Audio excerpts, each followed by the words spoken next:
तो चलो बच्चों, अब एक बार हम लोग हमारे ये पर्टिकुलर जो 2 पॉइंट्स बाकी थे हमारे रूल्स रिगार्डिंग वैलिड एक्सेप्टेंस के, तो वो एक बार कंप्लीट करेंगे और पूरे जितने हमने अभी तक लीगल रूल्स देखे रिगार्डिंग वैलिड एक्सेप्टेंस उसको हम लोग थरोली सारा के सारा रिवाइज कर लेंगे। ओके, अच्छा, तो अब हम लोग नेक्स्ट पॉइंट देखने जा रहे हैं बच्चों रूल्स रिगार्डिंग वैलिड एक्सेप्टेंस में, एंड दैट इज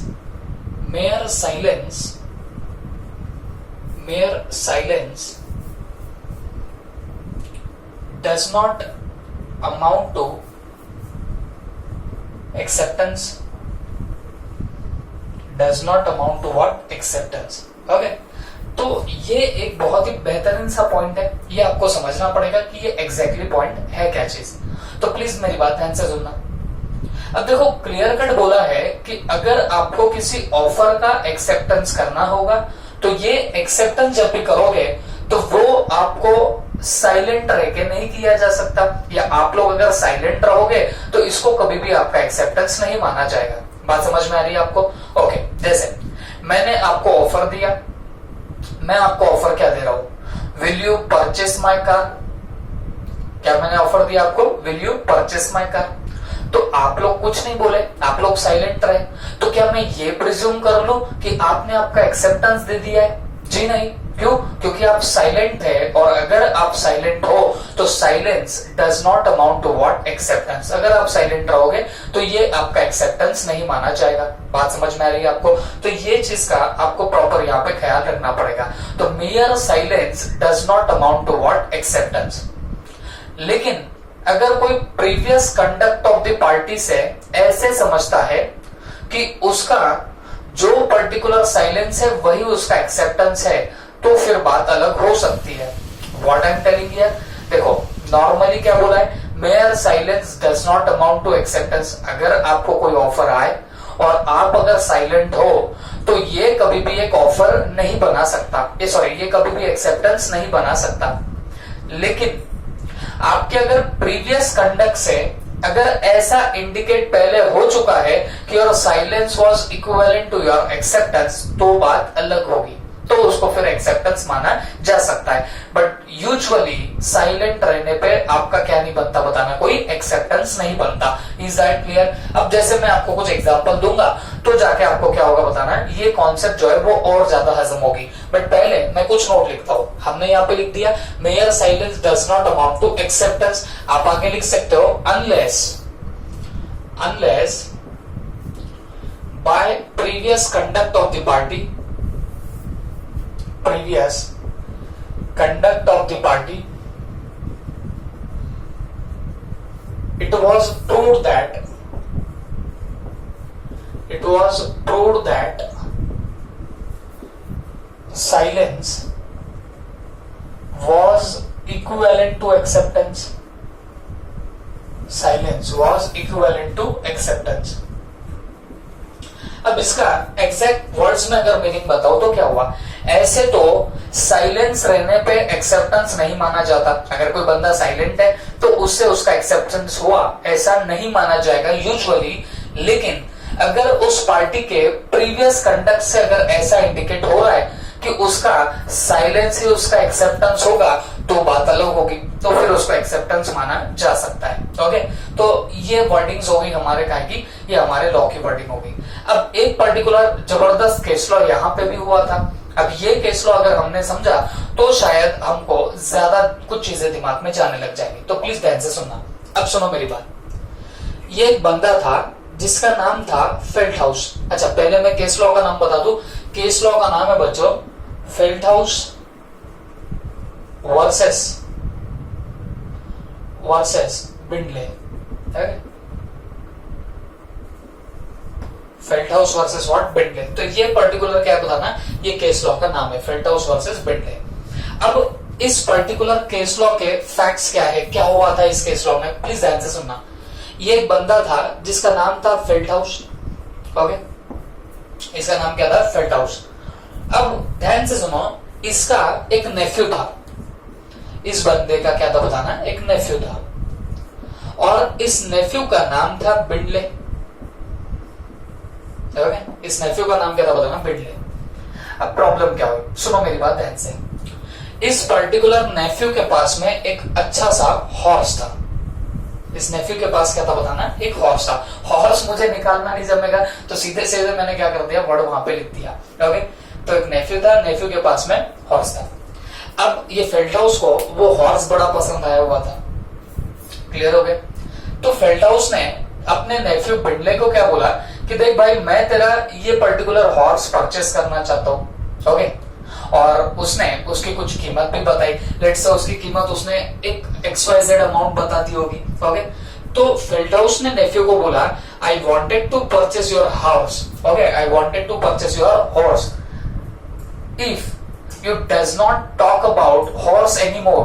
मतलब तू अगर घोड़े के बारे में और कुछ नहीं बोला, आई will presume that horse is of mine. मतलब ये घोड़ा तूने मुझे बेच दिया, मैं ऐसा मान लूंगा। I am repeating once again, ये फेल्टहाउस ने इसको क्या ऑफर दिया? ऑफर दिया, will you sell your horse? Will you sell your horse? Okay, तो पहले तो ये नॉर्मल सा सवाल पूछ लिया, लेकिन उसके आगे उसने क्या वर्ड ऐड कर दिए, ध्यान से सुनना। If and if you talk no more about horse, I will presume that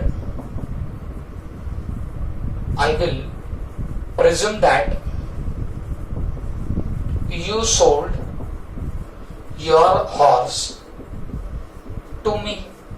Okay, अब देखो ये पर्टिकुलर घटिया सा ऑफर किसने किसको दिया? ये फेल्टहाउस ने नेफ्यू को दिया। अब देखो केसेस क्योंकि बहुत पुरानी है, तो पुराने जमाने में क्या होता था, वो चिट्ठियां विट्ठियां लिखी जाती थी। तो इसने उसको चिट्ठी लिखी कि भाई देख, मैं तेरा घोड़ा परचेस करना चाहता हूं, क्या तू सेल करेगा? अगर तू सेल करना चाहता है तो मेरे को जवाब ही मत दे, मतलब मुझे कोई चिट्ठी वापस से लिखी मत, तो मैं समझ जाऊंगा कि तूने क्या कर दिया बताना, तूने ये घोड़ा मुझे बेचने की ठान ली है। ओके, तो ये पर्टिकुलर फेल्टहाउस ने क्या किया, ऐसा पर्टिकुलर ऑफर उसके अंदर डाल दिया। ठीक है, अब ये जो नेफ्यू था, नेफ्यू ने क्या किया, नेफ्यू ने ये खत पढ़ा ही होगा, डेफिनेटली नेफ्यू ने खत पढ़ा, और नेफ्यू ने कोई वापस रिप्लाई नहीं दिया। बात समझो, नेफ्यू ने वापस क्या नहीं दिया बताना, कोई रिप्लाई नहीं दिया। मतलब ये बिंडले ने कोई रिप्लाई नहीं दिया। हाँ, लेकिन अब एक बात सुनो, ये जो बिंडले है, नेफ्यू है, इसके कुछ पर्टिकुलर आइटम्स ऐसे भी सोल्ड होने वाले थे। ये जो बिंडले है, इसने एक ऑक्शन रखा था और ऑक्शन में कुछ चीजें बेचने वाला था। तो this nephew has appointed one auctioneer. इसने किसको अपॉइंट करके रखा था बताना, एक ऑक्शनियर को अपॉइंट करके रखा था। ऑक्शनियर का काम क्या होता है, जो ये बंदा बोले, जो real owner of the particular goods जो भी बोले, तो वो गुड्स को सेल करने का काम होता है हाईएस्ट बिड पे। वो किसका होता है, इस ऑक्शनियर का काम होता है। तो बहुत सारी चीजें of this nephew Bindley sell out होने वाली थी।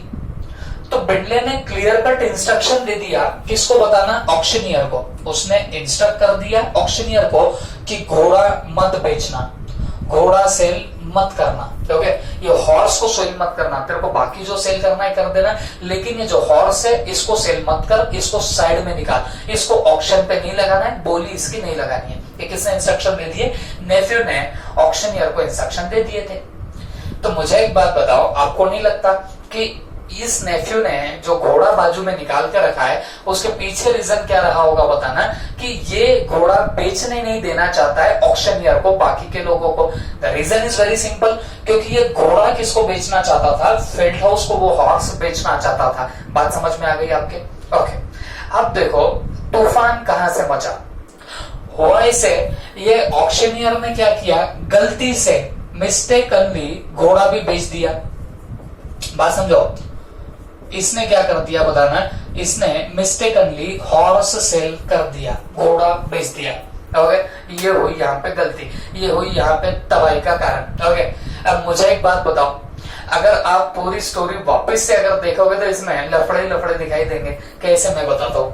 फेल्टहाउस ने ऑफर दिया था नेफ्यू को, क्या तू तेरा हॉर्स मुझे सेल करेगा? अगर तो मुझे कुछ जवाब नहीं दिया तो मैं मान लूंगा, या घोड़े के बारे में और कुछ नहीं बोला तो मैं मान लूंगा कि तूने मुझे ये हॉर्स सेल कर दिया। ओके, तो ये ऑफर मुझे बताना किसने किसको दिया, फेल्टहाउस ने बिंडले को दिया।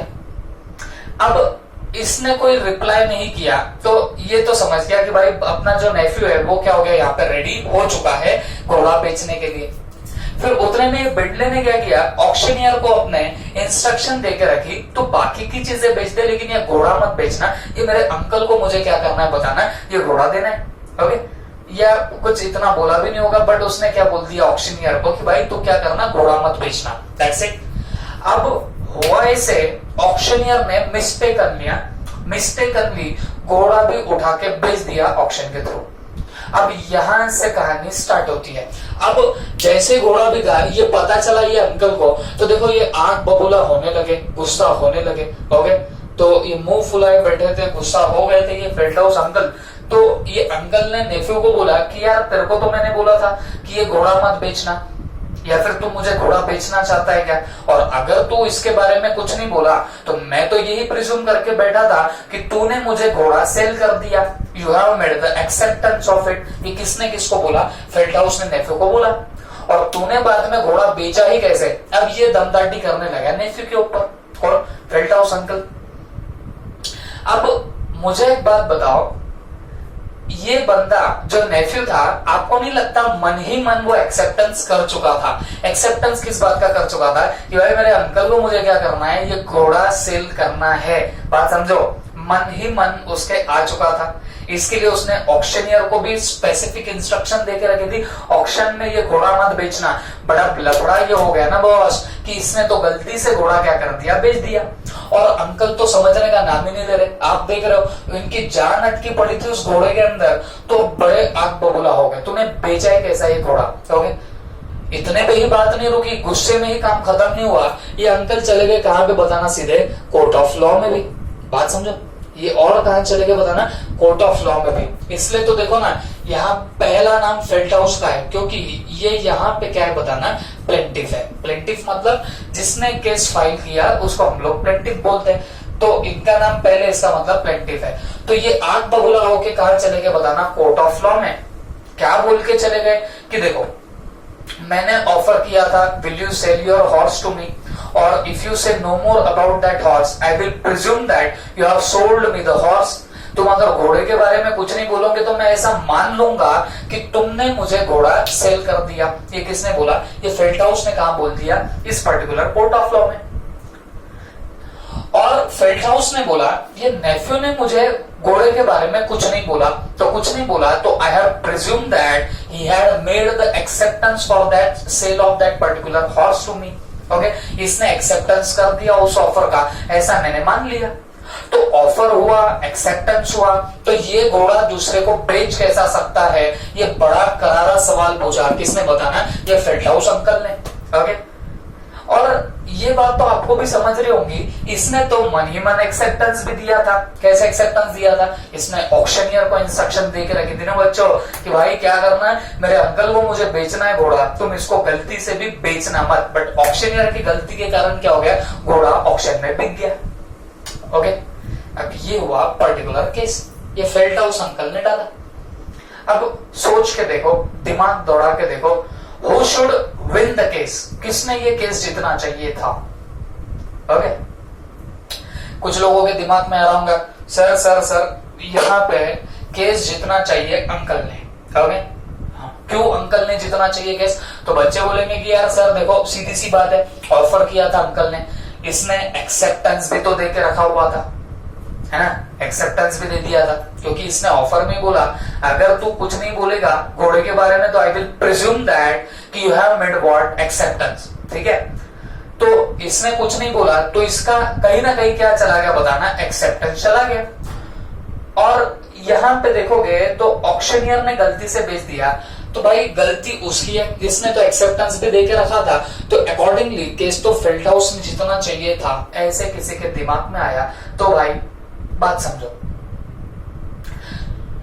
नेफ्यू बिडले जो था वो खुद दिल से मान चुका था भाई कि मेरे को घोड़ा सेल करना था। अब एक बात समझ के लेना, अगर आप ये पूरे मेरी स्टोरी में एक बात समझ के लोगे तो ये बिडले सचमुच में किसको घोड़ा बेचना चाहता था? उसके अंकल को बेचना चाहता था, फेल्टहाउस को बेचना चाहता था अपना घोड़ा। लेकिन प्रॉब्लम कहां पे हुई? प्रॉब्लम उस ऑक्शनियर से हो गई। ऑक्शनियर ने क्या किया, घोड़ा ऐसे बेच दिया। ओके, अब देखो दिल से ये बेचना चाहता था अंकल को, तो नेफ्यू ने प्यार मोहब्बत में बहुत बार समझा दिया अपने अंकल को कि यार अंकल देखो मैं तुमको ही बेचना चाहता था, बट सिचुएशन ऐसी हुई, मैंने मेरे ऑक्शनियर को 10 बार बताया कि भाई ये घोड़ा मत बेचना, फिर भी उसने क्या कर दिया बताना, गलती से घोड़ा बेच दिया। ओके, अंकल को सुनने ही नहीं लगे, अंकल ने बोले यार मैं तो केस करने ही वाला हूं तेरे पे, बात समझ में आ गई आपको। अब देखो ये जो नेफ्यू था उसने पहले दिल से तो बोला अंकल को कि अंकल सचमुच में मैंने एक्सेप्टेंस दिया था, इसके लिए मैंने उसको इंस्ट्रक्शन भी दिया कि घोड़े को मत बेचना। ओके, बट अब अंकल अगर जिद पे अड़े हैं कि मैं केस ही ठोकूंगा तेरे पे, तो फिर भाई ये भी कुछ काम नहीं था, अब वो अंकल का ही तो नेफ्यू था। तो उसने क्या किया, उसने कोर्ट ऑफ लॉ में सीधा पलटी मारी, 360 डिग्री से उसने क्या किया बताना, पलटी मारा। ओके, किसने, नेफ्यू ने। अब नेफ्यू क्या बोलता है कोर्ट ऑफ लॉ में, अंकल तो कोर्ट ऑफ लॉ में क्या बोलेंगे आपको बहुत अच्छे से पता, अंकल ने एक ही बात बोली, देखो सर मैंने ऑफर किया था और वो घोड़े के बारे में कुछ ना बोला, तो मैं ऐसा समझूंगा कि इसने एक्सेप्टेंस दे दिया, और ये मेरा नेफ्यू कुछ नहीं बोला, तो मैं तो तभी समझ गया कि इसने एक्सेप्टेंस दे दिया, offer, acceptance, promise, agreement, contract सब बन गया, बट इसने क्या किया, लास्ट मोमेंट पे घोड़ा किसी और को ऑक्शन में बेच दिया। ओके, तो फिर कहीं ना कहीं ये नेफ्यू से मुझे क्या चाहिए बताना, एक तो डैमेजेस बोलो या फिर वो घोड़ा वापस दिला के दो। तो ऐसा पर्टिकुलर केस किसने दायर किया था बताना, इस पर्टिकुलर फेल्ट हाउस ने किया था।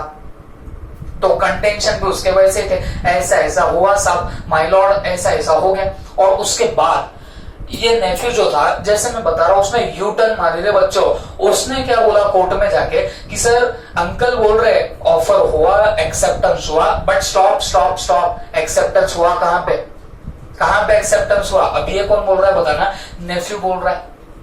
आप भी दिल से बोल रहे होंगे एक नंबर का झूठा है, क्यों झूठा है, क्योंकि मेरे को एक बात बताओ, ये नेफ्यू ने ऑक्शनियर को बोल के रखा था कि नहीं रखा था, इंस्ट्रक्शन दे के रखी थी कि क्या करना, ये घोड़ा बेचना मत, बात समझ में आ गई। अब इसके पीछे आपको भी समझता है आइडियोलॉजी क्या होगी, कि he wanted to sell that horse to his uncle, ये बात तो किसी को भी समझती है, इसी के लिए तो इसने इंस्ट्रक्शन दे के रखे थे। ओके, अब ये बात हुई, लेकिन इसने क्या किया, इसने यू टर्न मारा कहां पे, कोर्ट ऑफ लॉ में।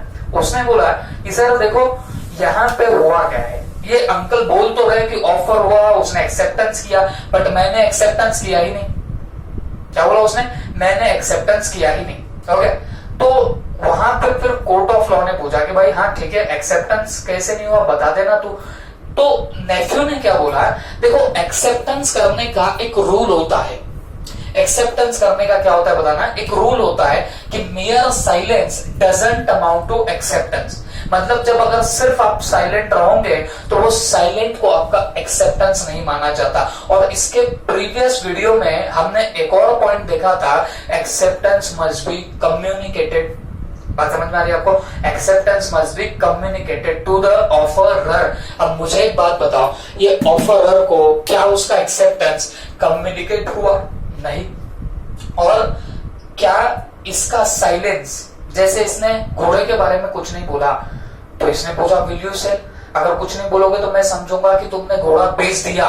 ओके, तो इस पर्टिकुलर केस में ये नेफ्यू जो था, नेफ्यू यहाँ पे साइलेंट था, तो क्या इस साइलेंट को एक्सेप्टेंस मान सकता क्या कोर्ट ऑफ लॉ, तो जवाब है जी नहीं, क्योंकि एक्सेप्टेंस का रूल क्या है बच्चों, mere silence doesn't amount to acceptance. अगर ये बंदा जिसको ऑफर दिया, माने ऑफर अगर यहाँ पे सिर्फ साइलेंट बैठा हुआ है, अगर वो अपना एक्सेप्टेंस ना दे, तो ऐसा पकड़ के चलना कि it is does not amount to acceptance, ये कभी भी आपका क्या नहीं बन सकता, एक्सेप्टेंस नहीं बन सकता।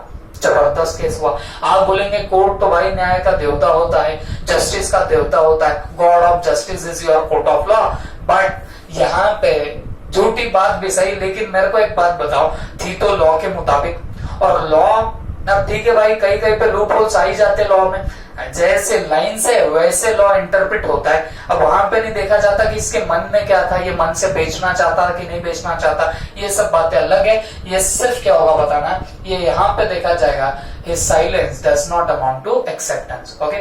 और देखो ये कभी कभी मैं जब पूरी स्टोरी बताता हूँ तो मैं अपने रंग में डालने की कोशिश करता हूँ। आपको ऐसे वर्ड्स कहीं आपने मान लो मॉड्यूल अगर आप लोग पढ़ रहे होंगे तो मॉड्यूल्स में आपको ऐसे वर्ड्स नहीं मिलेंगे।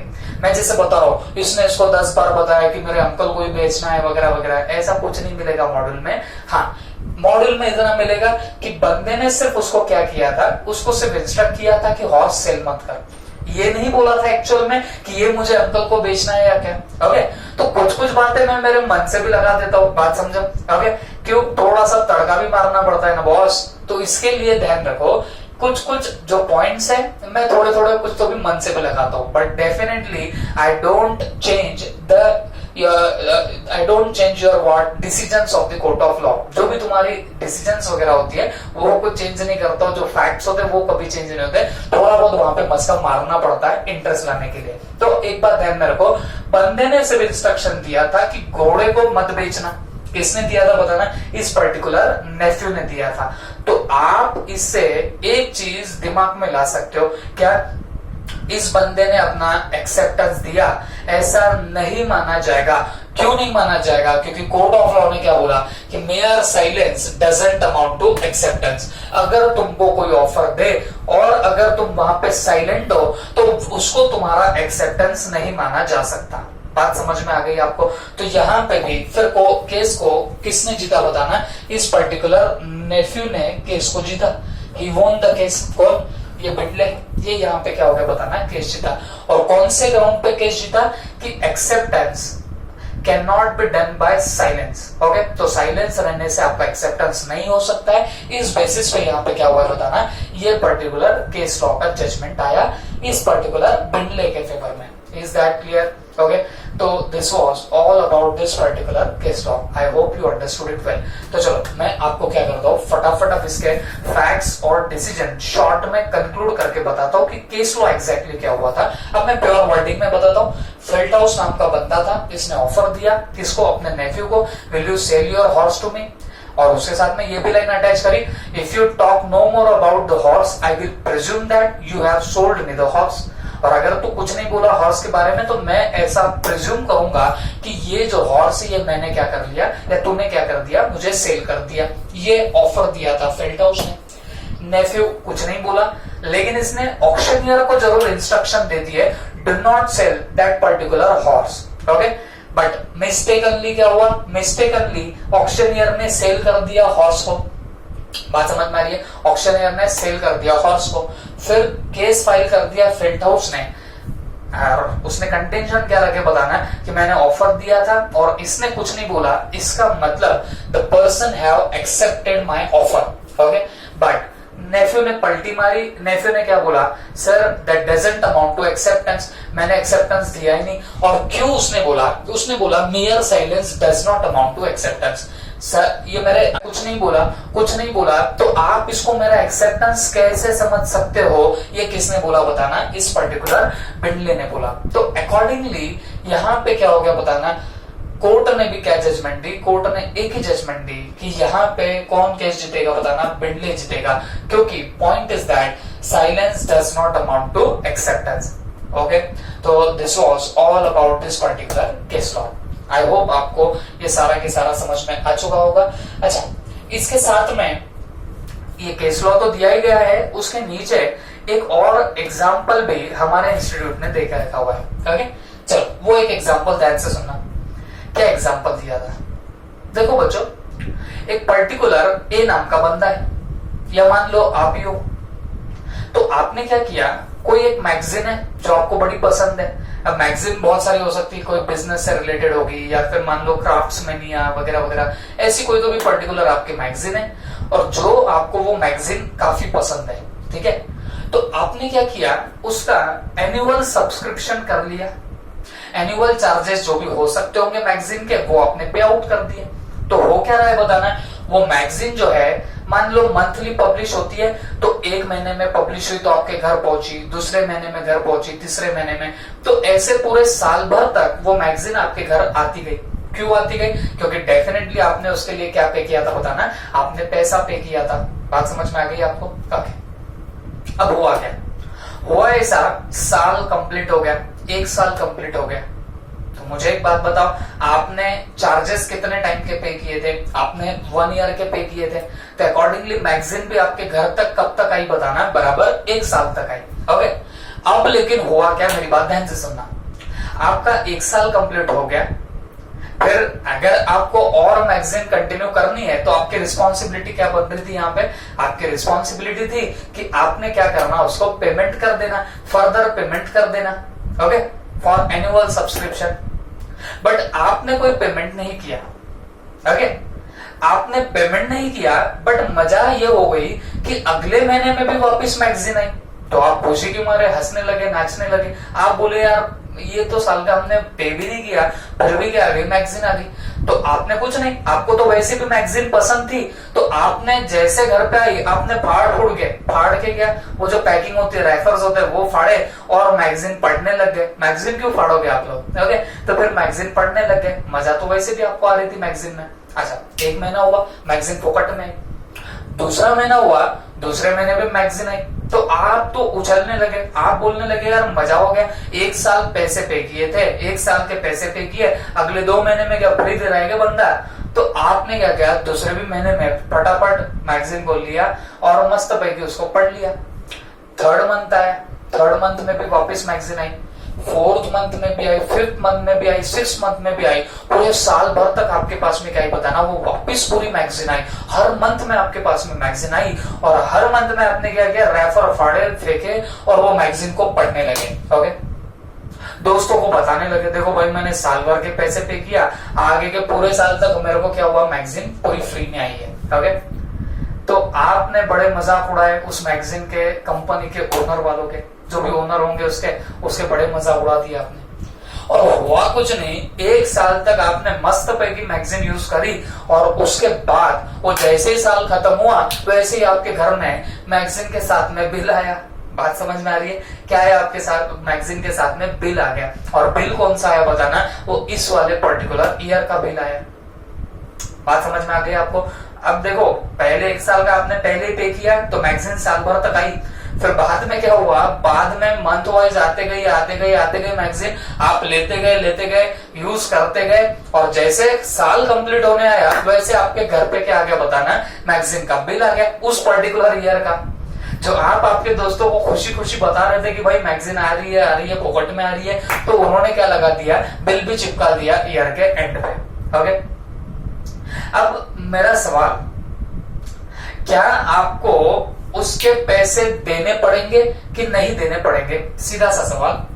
Will you have to pay the subscription charges of next year और नॉट? मतलब अगले साल के सब्सक्रिप्शन चार्जेस आपको देने पड़ेंगे कि नहीं देने पड़ेंगे? दिमाग चलाना, और बेटा अपने भावनाओं को वश में रखना। आपको जो भी सोचना है वो लॉ के कंटेक्स्ट में सोचना है बॉस। ओके, जो हम लोग लॉ में पढ़ रहे हैं उसके एंगल से आपके दिमाग को आपने दौड़ाना चाहिए। ओके, तो कुछ लोग बोल रहे होंगे कि सर पैसे नहीं देने चाहिए, तो उनके बोलने के पीछे रीजन ये होगा कि यार हमने तो कोई मैगजीन मंगाई नहीं, वो बावले सरी का हमको मैगजीन भेज रहा था, हम उसको यूज कर रहे थे, that's why we are not need to pay the money here. हमको कोई पैसा वैसा पे करने की यहाँ पे जरूरत है ही नहीं। ये आप में से कुछ लोग यहाँ पे सोच रहे होंगे, और कुछ लोग सोच रहे होंगे कि सर यहाँ तो पेमेंट करना पड़ेगा ना, क्योंकि वो बंदा वहां से मैगजीन भेज रहा है और हम उसको यूज भी कर रहे हैं, तो पैसे तो देने पड़ेंगे। ये ईमानदार टाइप के लोग होंगे जो ऐसा सोचेंगे। ये 2 व्यूज निकल के आ सकते हैं। आई नो, जो पास्ट में मैंने जब भी पूछा है तो जो जनता होती है वो 50-50% में डिवाइड होती है। 50% पब्लिक बोलती है सर देने पड़ेंगे पैसे, और 50% पब्लिक बोलती है सर देने की जरूरत नहीं है। ओके, तो जवाब क्या रहेगा? तो बच्चों, आपको पेमेंट करना पड़ेगा। बात समझो, you will have to pay the money here. कैसे मनी पे करनी पड़ेगी?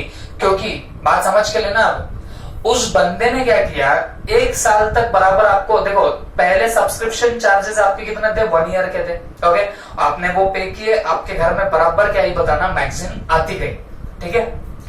अब मैगजीन आती गई और फिर उसके बाद में 1 साल कंप्लीट हुआ, फिर भी 1 महीने में, अगले महीने में आपके घर में मैगजीन आई, तो मुझे एक बात बताओ, ये तो कहीं ना कहीं उनको ऑफर हुआ, बात समझो। ऑफर मैंने पहले भी बताया, जब ऑफर हमने देखा था, ऑफर में भी एक्सप्रेस और इम्प्लाइड, याद करो ऑफर आपका एक्सप्रेस और इम्प्लाइड भी हो सकता है। एक्सप्रेस का मतलब क्या, वर्ड्स स्पोकन और रिटन, और इम्प्लाइड का मतलब क्या होता है, बाय कंडक्ट। तो उन्होंने ऑफर कैसे दिया, अगले महीने की मैगजीन डाल के तुमको ऑफर दिया था, बात समझे। और ये ऑफर इम्प्लाइड ऑफर था। अकॉर्डिंगली तुमने भी क्या किया, तुमने रेफर्स फाड़े और वो मैगजीन आपने पढ़ के निकाली, बात समझो।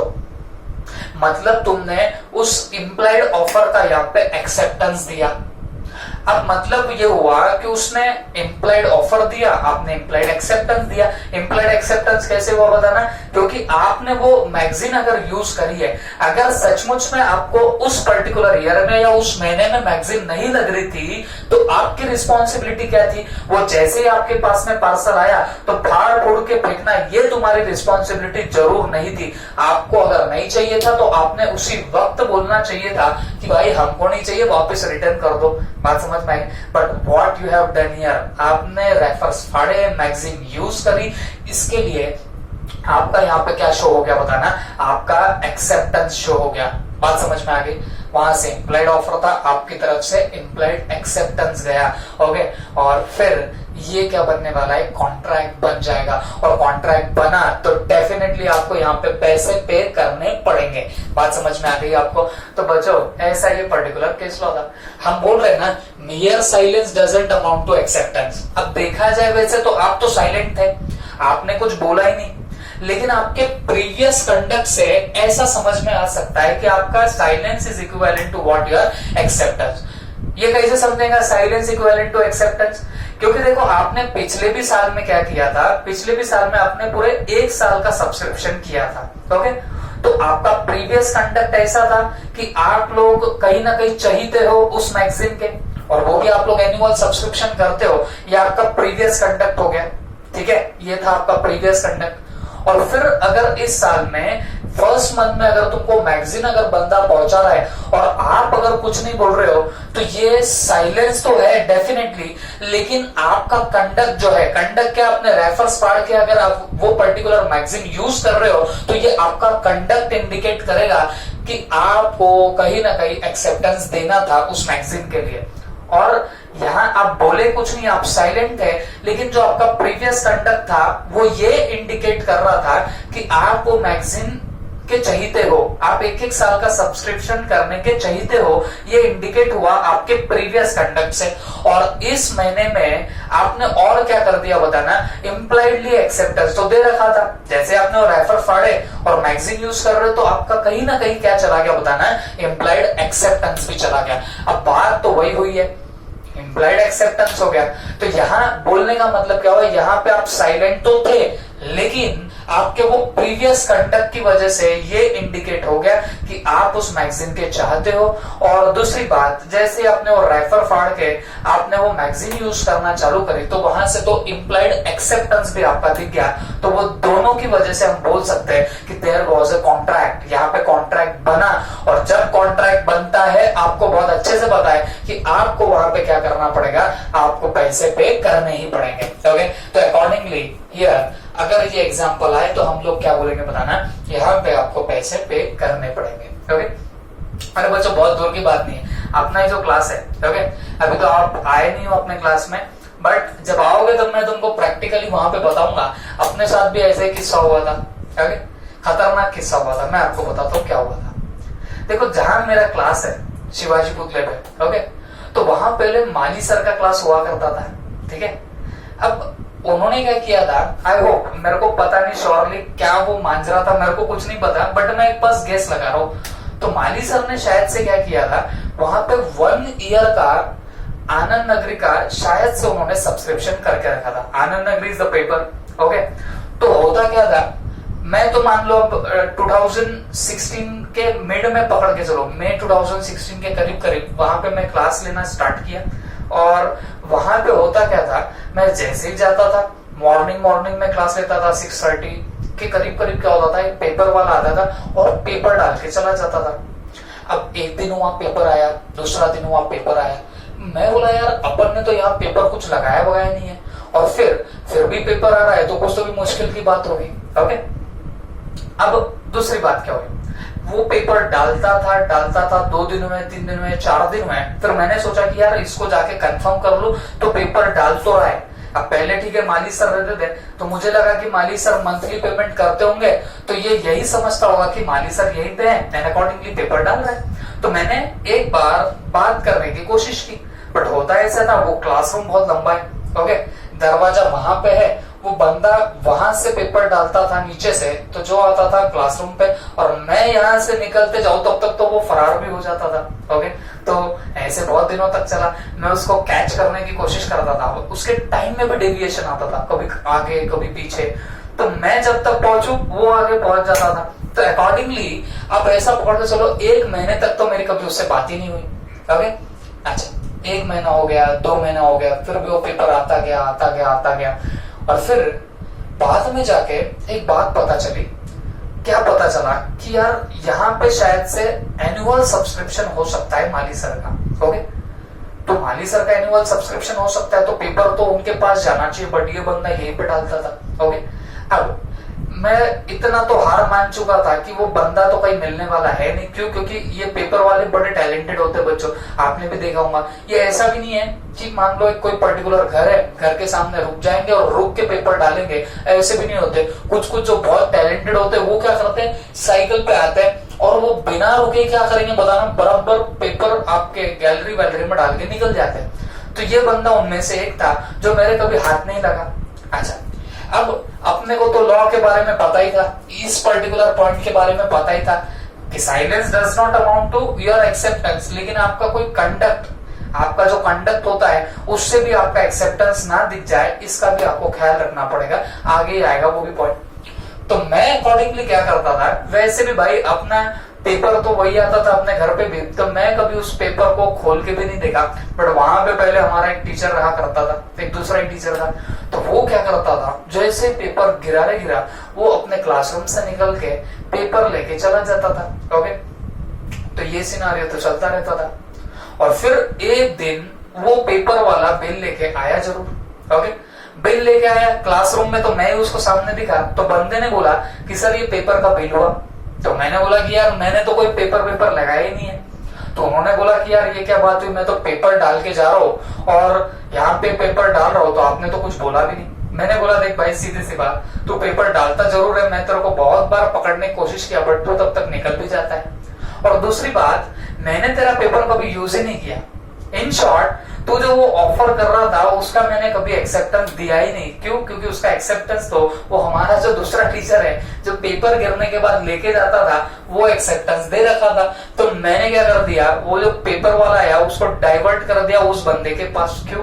क्योंकि बच्चों उसका ठीक है ऑफर हुआ, बट क्या मेरी तरफ से एक्सेप्टेंस हुआ? क्या नहीं, क्योंकि मैंने कभी वो पेपर खोल के देखा ही नहीं।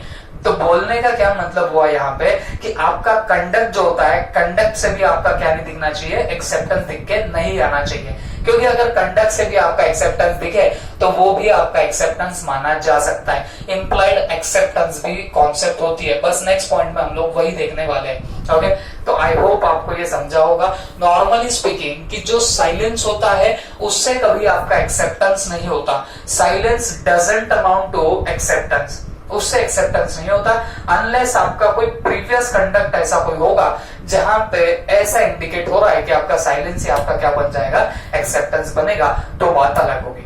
ओके, तो आई होप आपको ये समझा होगा। तो आप फटाफट नोट करो, फिर हम लोग थोड़ा सा आगे बढ़ रहे हैं।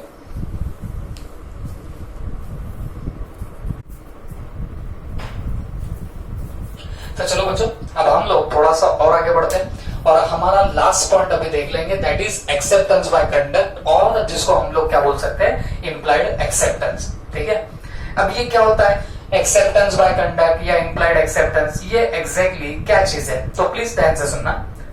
जैसे मैं अभी बता भी चुका था आपको, जैसे इम्प्लाइड ऑफर होता है जहां पे वर्ड स्पोकन और रिटन नहीं होते बट फिर भी आप ऑफर कर देते हो तो उसको बोलते हैं इम्प्लाइड ऑफर। तो उसका एक्सेप्टेंस भी अगर आप बिना वर्ड स्पोकन और रिटन करो तो that becomes what your implied acceptance. वही कोहली का घिसा पिटा एग्जांपल देता हूं, याद करो। कोहली आता है और आपकी बैग उठाता है, तो ये क्या हो गया, उसका इम्प्लाइड ऑफर हो गया। ठीक है, आप कुछ नहीं बोलते, वो आगे चल रहा है, आप उसके पीछे पीछे जा रहे हो, ये आपका इम्प्लाइड एक्सेप्टेंस हो गया। आपने कोई वर्ड स्पोकन रिटर्न नहीं किए बट आपने उसको एक्सेप्टेंस दे चुके हो। This is called as what, implied acceptance. तो जहां पे for acceptance, okay, for acceptance no words spoken और रिटन, मतलब यहां कोई वर्ड्स ना तो लिखे गए ना तो बोले गए, तो ऐसे एक्सेप्टेंस को आप लोग क्या बोलेंगे बताना है, इम्प्लाइड एक्सेप्टेंस, जो कंडक्ट से भी हो सकता है। जैसे कोहली ने बैग उठाई, आपने कुछ नहीं बोला, तो वो कुछ नहीं बोलना ये आपका कंडक्ट हो गया, तो ये क्या बन जाएगा आपका इम्प्लाइड एक्सेप्टेंस। जैसे अभी अभी मैं आपको एग्जांपल दे रहा था, वो पेपर वाला पेपर डाल रहा था अपने क्लास में, मैंने कभी पेपर खोल के नहीं देखा, वो दूसरे टीचर ने खोल के देखा, तो उसने उसको क्या दे दिया बताना, इम्प्लाइड एक्सेप्टेंस दे दिया। बात समझ में आ रही है आपको? तो अकॉर्डिंगली ये सब क्या होता है बताना, आपका इम्प्लाइड एक्सेप्टेंस होता है, या मैं बोलूंगा एक्सेप्टेंस बाय कंडक्ट। और एक मॉडल में एग्जांपल दिया है कि एक पर्टिकुलर बंदा है, उसने किसी दूसरे बंदे को ऑर्डर दिया, ठीक है, लेट्स से उसने फोन पे ऑर्डर दिया कि भाई इतना इतना मुझे क्या करो, गुड्स सप्लाई कर दो। तो ये उसने जो ऑफर किया तो वो एक्सप्रेस ऑफर हुआ, इम्प्लाइड ऑफर नहीं हुआ। लेकिन जिस बंदे को ऑर्डर दिया उस बंदे ने कुछ नहीं बोला, उसने चुपचाप गुड्स उठाया और भेज दिए किसके, ऑफरर के घर पे। अब मुझे एक बात बताओ, उसने एक्सेप्टेंस तो दिया। देखो, मैं अगर तुमको ऑर्डर दूं कि गुड्स भेजो, तो मैंने एक्सप्रेस ऑफर किया, मैं बोल के ऑफर दे रहा हूं, बट तुमने हाँ नहीं बोला, नहीं बोला, लेकिन चुपचाप क्या किया बताना, जितने गुड्स मैंने मांगे थे वो तुम मेरे घर पे अगर भेज रहे हो, तो इसका मतलब क्या हो गया, आपने एक्सेप्टेंस दिया। लेकिन ये जो एक्सेप्टेंस दिया वो कैसा एक्सेप्टेंस था बच्चों, ये एक्सेप्टेंस इम्प्लाइड एक्सेप्टेंस था, एक्सेप्टेंस बाय कंडक्ट था। तो आपने जो वो गुड्स भेजे, ये आपका क्या हो गया बताना, इम्प्लाइड एक्सेप्टेंस हुआ। Is that clear? तो एक्सेप्टेंस आपका बाय कंडक्ट भी हो सकता है, या उसको हम लोग इम्प्लाइड एक्सेप्टेंस भी बोल सकते हैं।